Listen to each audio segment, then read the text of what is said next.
It's Penny and the Professor. What's new? What's new? What's new with you? When Penny has a question, the Professor has an answer.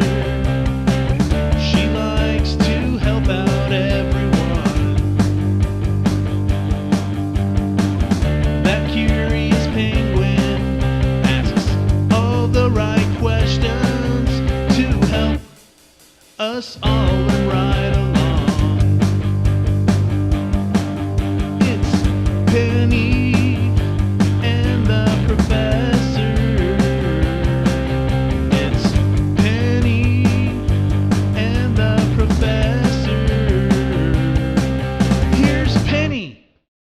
Hi kindergartners. So today we're going to check in with Fluffy first and remind ourselves about what our focusing question is, because we did our focus question task a little bit ago, and this is just to kind of keep us on track before we get to the end of module task, which is coming very soon, and it's basically a giant focus questioning task for the entire module 1 right before we go to module 2. So we're almost done with our 5 senses study. Isn't that crazy?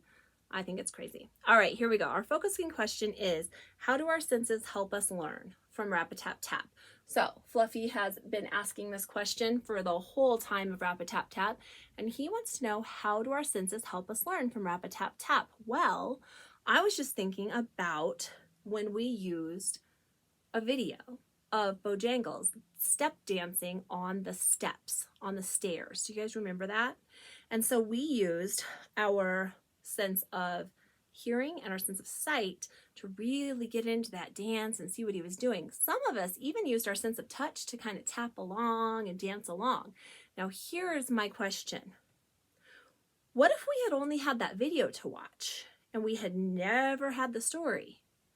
Would we have missed out on some important information? Because we have Rap-A-Tap-Tap, which is about Bojangles, and we have that video, which we saw, of him dancing. What if we never read the book? What if we only had the video? Would we have as much information as we have now? What do you guys think? What do you guys think? Well, that brings me to Cassie's question. Thanks, Fluffy. And Cassie's question is asking us about how Rap-A-Tap-Tap builds our knowledge of the senses and also helps us understand more about Bojangles and what was happening when he was dancing. So having that in our minds, thinking about all of that knowledge that we've gained from reading the book is really something, because that book gave us more information than just watching the video. But the video added information to what we could find out about the book. So here's what I was thinking. If we had not read the book Rap-A-Tap-Tap, we might have missed out on learning about the Great Depression, right? And the Harlem Renaissance. We might not have known that people were closing their doors to people, that they weren't letting people in. We might not have learned that people didn't have enough money or food or supplies to live on. We might not have learned that Bojangles was dancing to help make people happy and to help raise their spirits, and that there were other people like poets that were helping to read poetry and musicians making music to help people be happy in the Harlem Renaissance and to help bring their culture and their music to the world so that everybody could hear like cool jazz music and see that cool tap dancing stuff that we maybe had never seen before outside of Harlem. And now the Harlem Renaissance busted that out all over America, and everybody started to learn more and more. So we wouldn't have learned that probably without the book. I don't think we would have known that just by watching the video.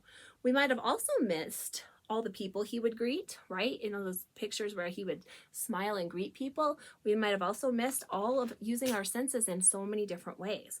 And so today, I want you to tell us in the discussion, what have you learned from Bojangles, from reading about Bojangles, from Rap-A-Tap-Tap?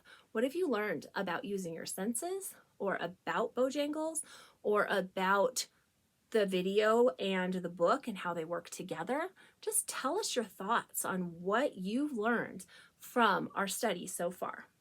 Then we can see how that's building our knowledge. Have an amazing day.